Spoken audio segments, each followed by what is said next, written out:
Greetings, everyone. Thank you for presenting me with the present of being in your presence. My name is Tyler Adolfo, and it is a profound pleasure to be with you all today. I want to thank anyone who's tuning in, those who might see this live, those who might see this afterwards. I'm making this live because I kind of want to do a test run, get a little bit of an idea of how exactly this is going to work. If you've seen my posts, I talked about in my recent post how I plan on going live on December 24th, which is my 28th birthday. I think it will be really exciting. And in this stream, I'm going to talk about a wide range of experiences that took place in my life prior to a bipolar manic episode because I make a lot of content talking about bipolar disorder. I have a diagnosis of bipolar type 1 with psychotic features, and it truly wreaked havoc on my life. It had a myriad of consequences on my life. But rather than just talk about that diagnosis all the time, I figured it would be interesting to maybe talk about some prior experiences to show that not all that glitters is gold, right? And not all that glitters is bronze. I don't even know if that makes sense, but there was a time in my life when I did not have bipolar disorder. There was a time in my life when I was achieving monumental success. And that's what I want to talk about. And I guess the first thing I'll draw your attention to is one of my many idiosyncrasies, and that is that I have a passion for public speaking. It's something that some people fear more than death. It's something that people fear more than, roller coasters. And I know some people find roller coasters exciting. I'm not one of them. But public speaking, I find extraordinarily exciting. There's nothing I love more than the adrenaline and the euphoria that comes of standing before a crowd. I've spoken to crowds as large as 1,000 people from competitions and in the competitive format. And I guess I'll just start off with what my first speaking engagement ever was. And that was a poetry contest at my high school. I was a sophomore in high school at the time. And every single classroom, every student in every single English class had to memorize a poem and then perform it for their class. And then the person who performed the best from every English class was then selected to perform in front of the entire school to crown the school's first annual Poetry Out Loud champion. And that's exactly what I did. I memorized the poem Ode by Arthur O'Shaughnessy, which I still have committed to memory till this day, just because that's how much I practiced it. I was assiduously committed to performing that poem as best as I could, and I worked on everything from body language, tone of voice, voice inflections, and it paid off because not only did I win in the classroom, I went on to win the school poetry out loud competition that took place school wide. And I was the first poetry out loud champion at my school. And I ended up advancing all the way to the state semifinals, which required us to memorize two additional poems. And I remember the format for this was we would have two of our poems that we would perform. We wouldn't perform all three, but we didn't know which two of the three we memorized we would perform. So we had to have all three memorized regardless. And one of the poems that I had memorized was one that I kind of procrastinated on and barely committed to memory. I still got it off, but I wasn't able to demonstrate proficiency and competency in terms of body language, voice inflections, and tone of voice on the scale that I would have been able to had I not procrastinated and committed it to memory a lot sooner. So that was my first speaking competition. I ended up losing in the state semifinals of Massachusetts, but it was a rewarding learning experience. It boosted my self esteem, it bolstered my confidence, and it set the stage. It laid a foundation for me to build off upon. My next major competition, there's two that took place my senior year of high school. And one of them was the Lions Club Youth Speech Competition of Massachusetts, and the other was the DECA, Distributive Educational Clubs of America of Massachusetts. They held a district competition and then a state competition, and then there was an international competition down in Florida. Starting off with the Lions Club speech contest, I found out about this due to one of my teachers bringing it to my attention. She knows how much I loved presentations and public speaking, and she thought it would be a good opportunity for me to demonstrate my oratory. And looks like we got our first chatter here. The television shows that characters you find relatable in terms of your Bipolar disorder. Interesting. The only film that comes to mind when it comes to somebody with mental illness and representation of someone with mental illness, it was about a scientist, and his diagnosis was actually schizophrenia. And I really enjoyed that movie. I can't think of what it is, though. It's eluding me. If you know what it is, please put it in the comments. But it was like a world renowned, eminent scientist.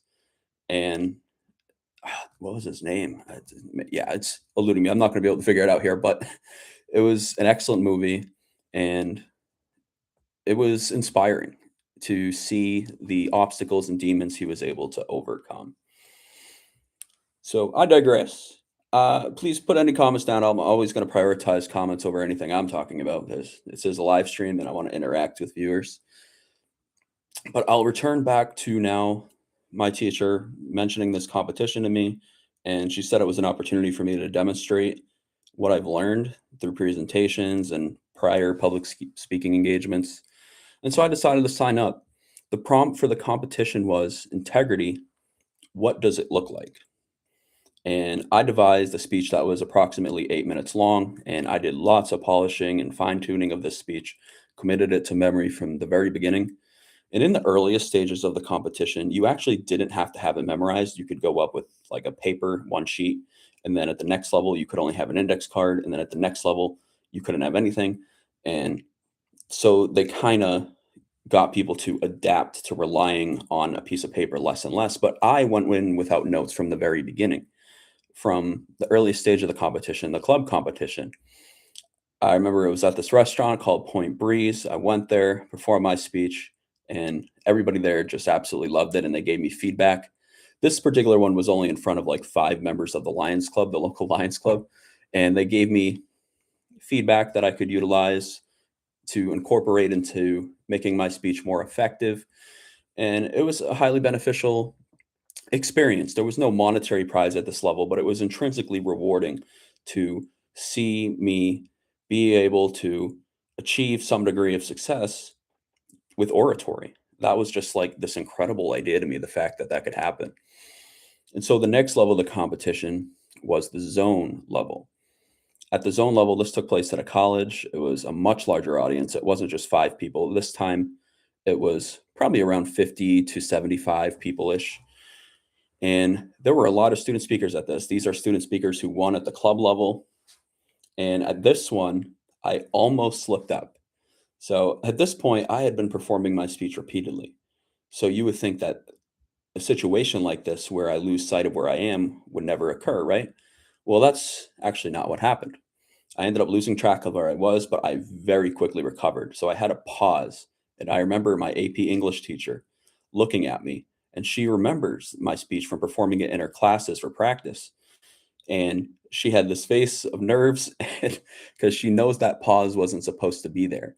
But I played it off as if it was just part of the speech, and the rest was history. I ended up winning the zone competition as well. And I think at this point, I ended up appearing before the local town school board where they highlighted my success in the competition. And, I just talked a little bit about the things that motivated me to be in this competition and how grateful I was for the opportunity because it allows me to talk a lot without getting in trouble. I mean, I don't talk a lot to begin with. I'm quite introverted, but it was just a little corny joke I wanted to use at that meeting. And so then the next level of the competition was districts. Districts was a massive audience. We're talking like 250 people, lots of people. And at this point, multiple members of my school administration were coming out to see and support me because they saw that I was getting so far in the competition and they were curious to see what it was that I was allowing me to advance so far. And at this level, I executed everything perfectly. There was only me and 2 other speakers at this level, but actually, no. I think there were a little more at this level, but anyhow, I end up winning. And I remember people coming up to me after this particular competition. And one person came up to me and said, I'm a lawyer and I want to hire you. And I just got like compliments along those lines and it felt good. And I had my picture taken, photograph taken, along with the Lions Club a Webster president or representative for the speech competition, and with my teacher who also was uh, supporting me throughout, my coach, my AP English teacher, who also happened to be my coach. So then I advanced to the, I think it was district and then regionals. At regionals, this is where the tickets to go to the state finals were given out. In order to get a spot in the state finals, you had to win at four stages: the club, zone, district, and regional. So at the regional level, I was at my biggest crowd yet. And I think this is the level where there were just me and two other speakers. And only one of us could get the opportunity to perform in the state finals to compete for a large monetary prize. There was also a large monetary prize at this one. I think it was like $1,000 for first place, which, hey, for a high schooler, that's a lot of money. And it's not bad considering it was just memorizing and performing an 8-minute speech about integrity, something that I got a lot of, you know? So everything, once again, went very well. I executed my speech as well as I could have. And I was crowned the winner of the regional competition. And now I had multiple months break leading up to the state finals. And during this time, I was still very committed to keeping my speech refreshed in my mind. And before I know it, the state finals rolled around. This was May of 2019. It was myself and four other speakers. There were only five state finalists in this competition. Mind you, the competition began with 900 student speakers across the state of Massachusetts, starting off at the club level, and it got whittled down to this final five, and I was one of them. So I was, I believe, the second person to go up and perform my speech, which wasn't ideal. I feel like it's always best to either be first or last in a public speaking competition because I feel like those are the ones that get most remembered. But either way, I mean, judges are taking diligent notes on what's going on. There's somebody who's looking at your speech and analyzing, making sure that you don't go off script in any degree whatsoever. So I stuck to my script, I performed my speech, and then I awaited the results. And one by one, the runner ups were called up, and then I heard my name. So I lost. But I got to the state finals. And this was my first major competitive public speaking engagement where I had to write my own prompt, memorize it, perform it in front of all these crowds. I got first place at the club level, first place at the zone level, first place at the district level, first place at the regional level, and then runner up at the state final. So I came so close. But even though I lost, there was a consolation prize, there was a monetary award in the amount of $500 for that final stage. I had also won $1,000 for getting first place in regionals. So it's not like all was for naught, all was bad. And in my post speech remarks, I mentioned how I had been accepted to UMass Amherst and how I would be attending that university to study communications. And I remember saying a couple comedic things in that post speech remark. I also mentioned, like, oh, my neighbor will be grateful that I won't be talking to myself in the mirror anymore. And everybody just like died laughing. I didn't think it was that funny of a joke, but it worked for the audience that I had. So I couldn't complain. So that's one major competition that I was a part of in my high school journey. The other one that was actually going on simultaneously along with the Lions Club speech competition was a club called DECA, that stands for Distributive Educational Clubs of America. And DECA is an organization that provides opportunities to high school and college students to demonstrate proficiency in different fields of business. The category I chose was business finance. It was my senior year of high school, and this was my first and only year of doing DECA. I ended up choosing the finance category because I come from a poor background and I just felt like it would be beneficial to learn about money management. It's a topic that appealed to me more than any other. The other ones were like marketing, business administration. They even had one related to like sports, but the one that stood out to me most was business finance. So that's what I chose. And we had a practice event at Nichols College. At the practice event, I got near perfect scores. I actually posted on my TikTok what my role play score was. Role play is just like a presentation you have to give. You're given a scenario written on a packet of a struggling business or someone who's struggling to sell their product. and you have to devise a strategy to help that person or business sell their product or to increase revenue, whatever their goals may be. And you only have like 10 minutes to prepare a presentation. So you have to both prepare, kind of like memorize, you have an idea of what you're going to say, and then go and perform and try to knock off each of the areas you're being judged on, each of the criteria that the judges use to evaluate you. So on each social club, yeah, social club, I do have an Instagram. My current one is Tyler Adolfo, spelled exactly as my name is, 133. I'll put it down in chat actually. I do have a different Instagram called Tyler Adolfo 33, which is one that I had while I was in a manic bipolar state. And that particular Instagram I'm not proud of. I think it has like 5 posts. They're very embarrassing and they're not exactly something I look back to with pride. But, it was part of my lived experience. I had a bipolar manic episode and I was disseminating all kinds of nonsensical things on my social media accounts. And it is what it is. It was beyond my control. But yeah, the manic one's the one you saw. Interesting. Yeah, the my original Instagram account, like before it got banned, was Tyler Adolfo 33. That got banned. And while I was manic, I created that new one using the same exact username. And that's where I posted those manic posts. And I've been locked out of that account since. I wish I could access it and just straight up delete it. But, for all intents and purposes, I guess it's a good example of, what the mind of someone who's manic kind of looks like, how it thinks, how it operates. And it could provide people insights on, you know, the perspective of someone with mania. So I feel like you know, it's not all bad. There's some good that could come from it. I feel like I'm making the best of a bad situation in a sense. So with DECA, I got perfect scores at my the Nichols College level, and then the next stage was districts. This is where the actual competition began, and we were being evaluated. And it was the District 7 competition. That's the district I was a part of. And there were 500 students in attendance. And for my category of business finance, I got first place. And I remember a message I got on Instagram from someone else who attended the competition. We added each other, just an opportunity to network. And he ended up saying something to me like, Tyler, at the district competition, I remember seeing you pull out a cross and pray before we went into the role play room. And right then and there, I knew that you were going to do big things. That comment meant a lot to me because I am a person of faith.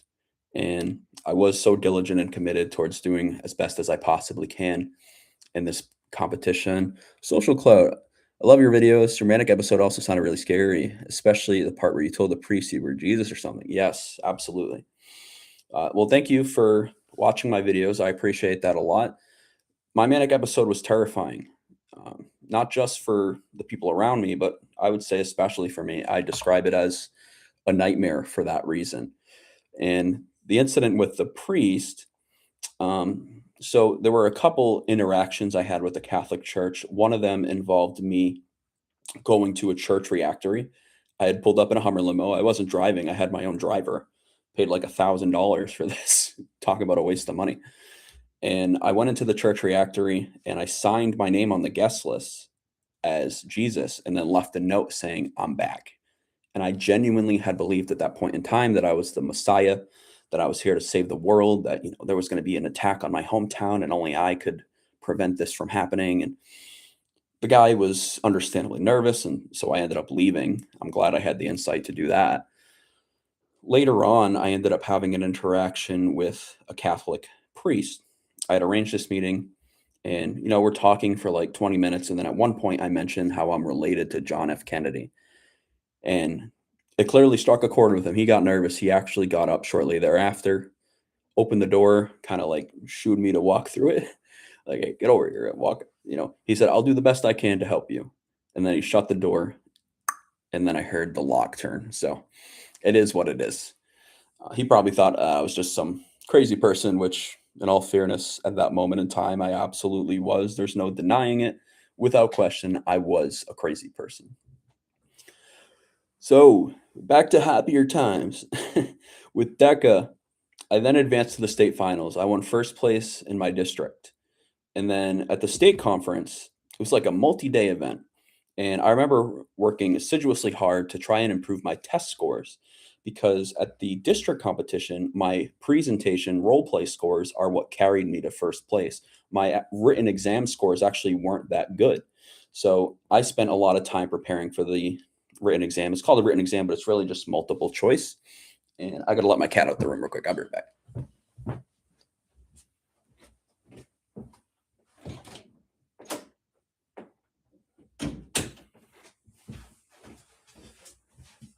My apologies.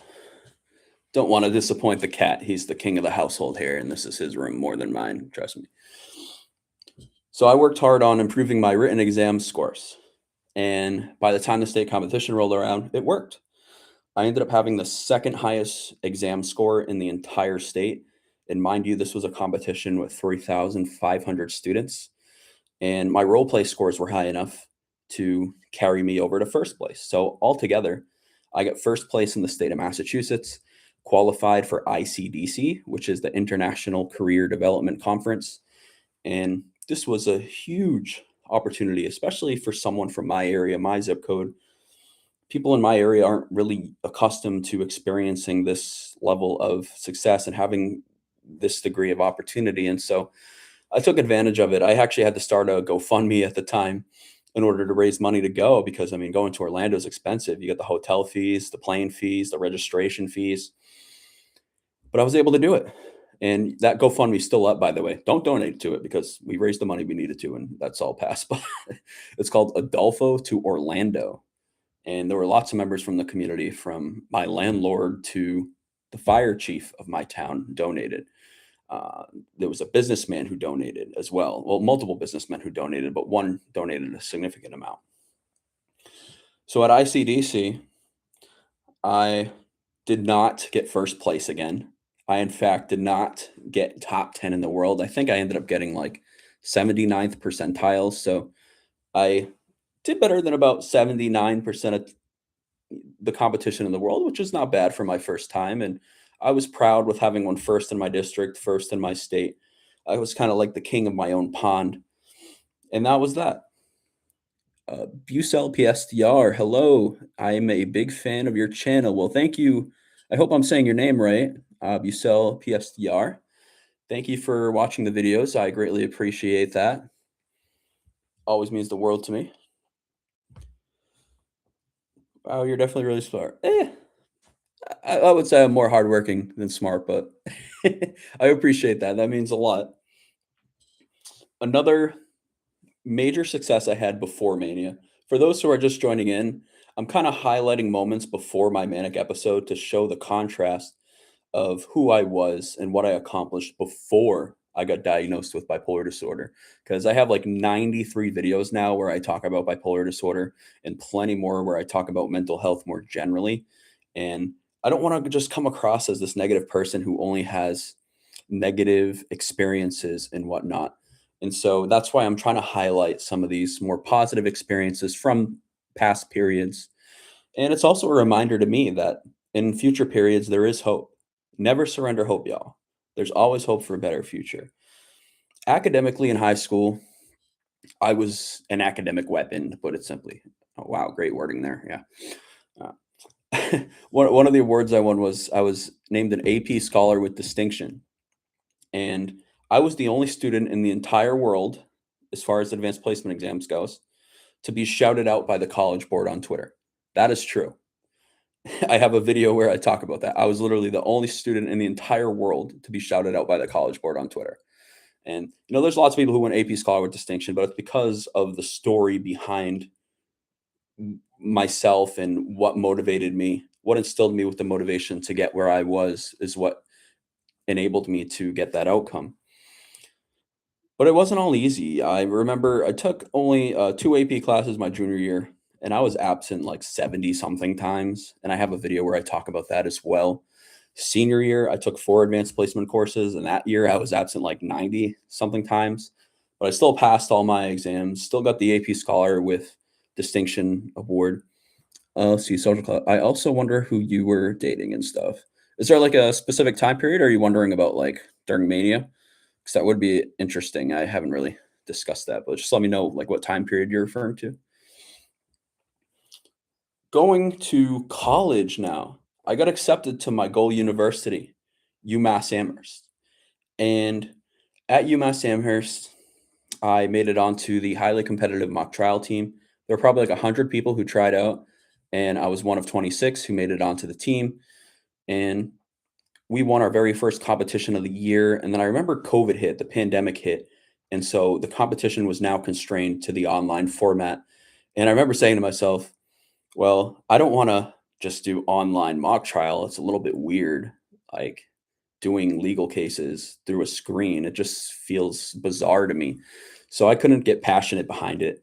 And without passion, I wouldn't have done well. So I decided to step down from the mock trial team then. But I was also involved with the Student Government Association. I got appointed to the Faculty Senate Program and Budget Council as the student representative. I was keeping myself extremely busy in my time at UMass. I ultimately ended up pledging a fraternity, Kappa Sigma, the Gamma Delta chapter, and I was vice president of my pledge class. And pledging is kind of the way to describe pledging is it's the best experience you'll ever have that you'll never want to do again. That's the way it was described to me, and that's the way I would describe it to someone else too. I wonder who you were dating stuff before Mania. Okay, social clout. So before Mania. Before Mania, I actually only had one girlfriend. And it wasn't a particularly long relationship.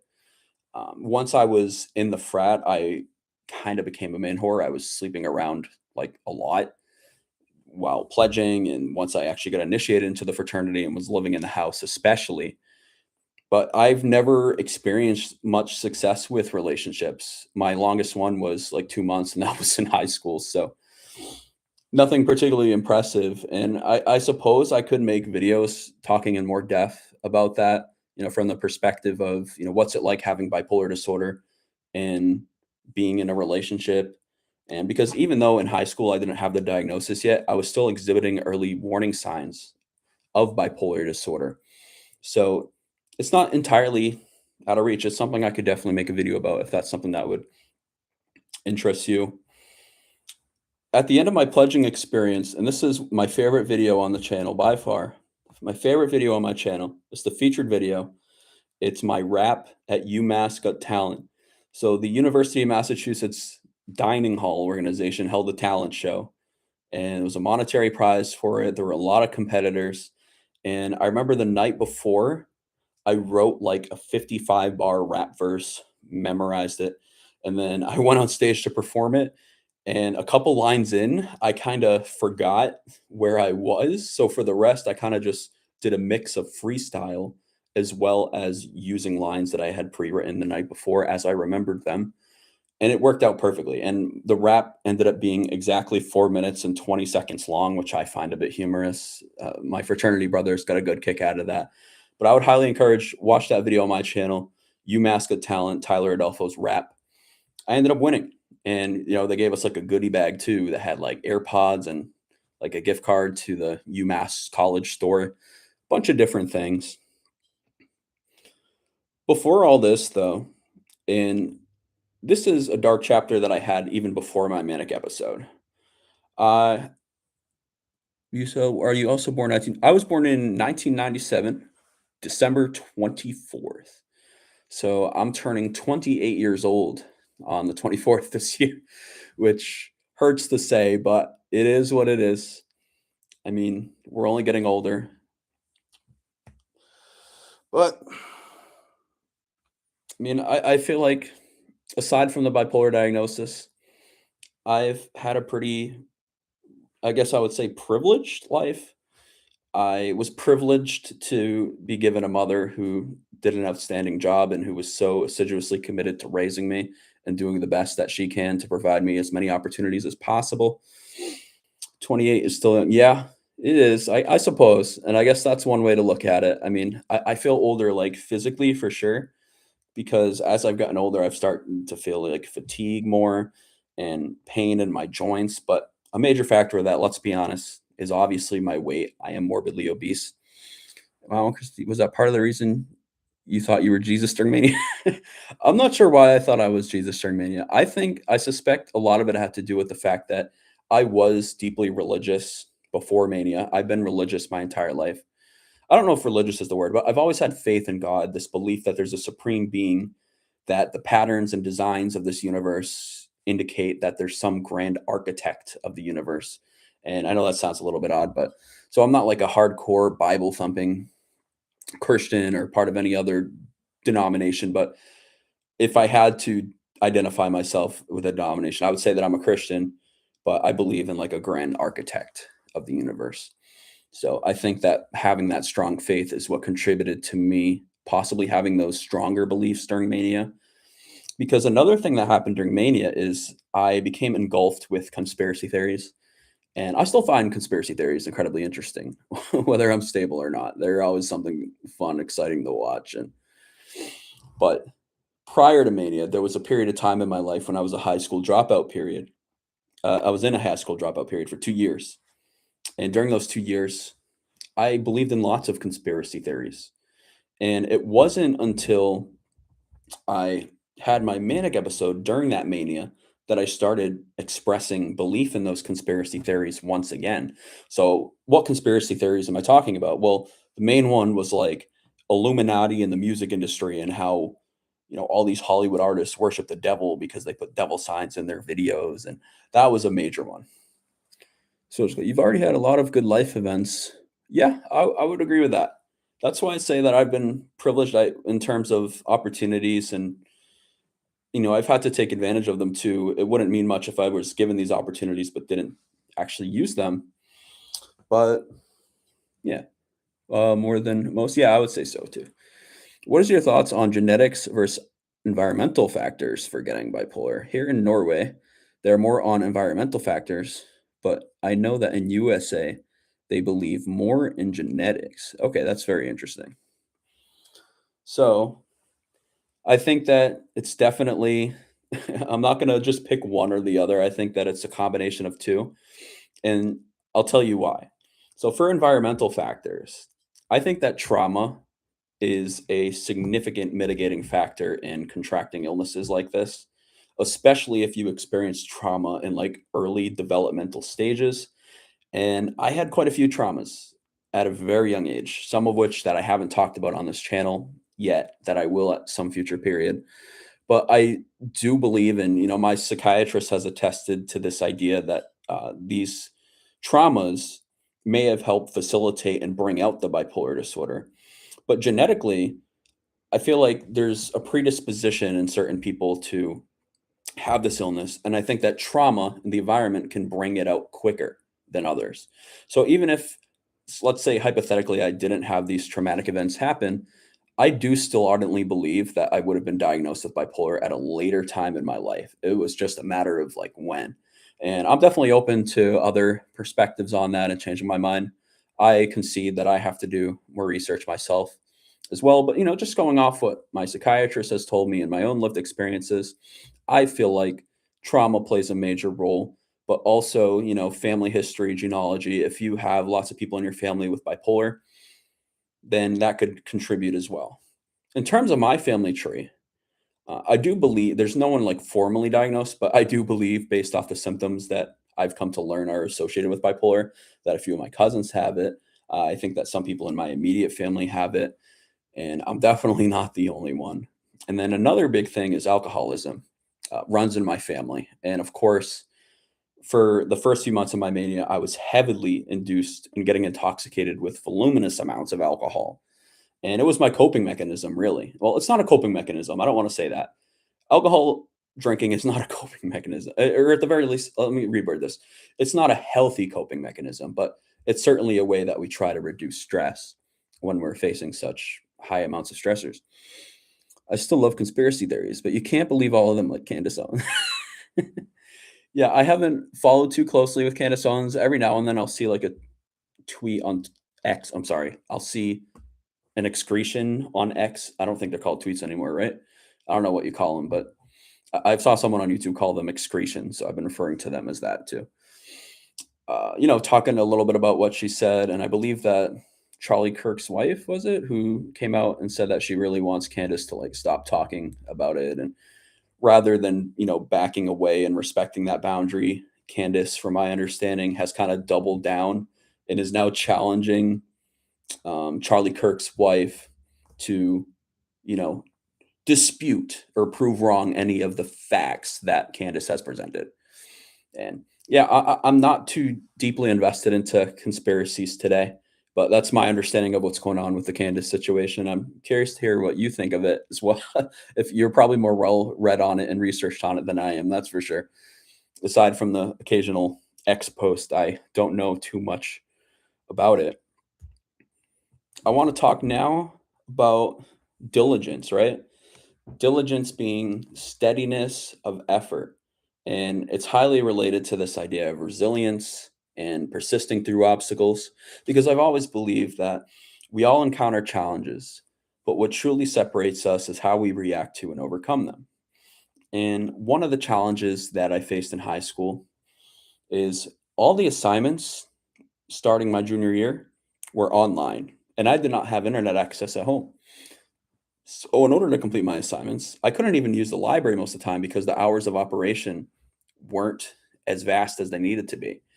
And so oftentimes I would find myself walking to McDonald's to use their Wi-Fi so that I could complete assignments for my advanced placement courses. I remember writing DBQs and long form essays for AP US history, or writing persuasive essays for AP English composition. It was absurd that I had to do that. It wasn't the best environment, but I did it. I made the best of a bad situation.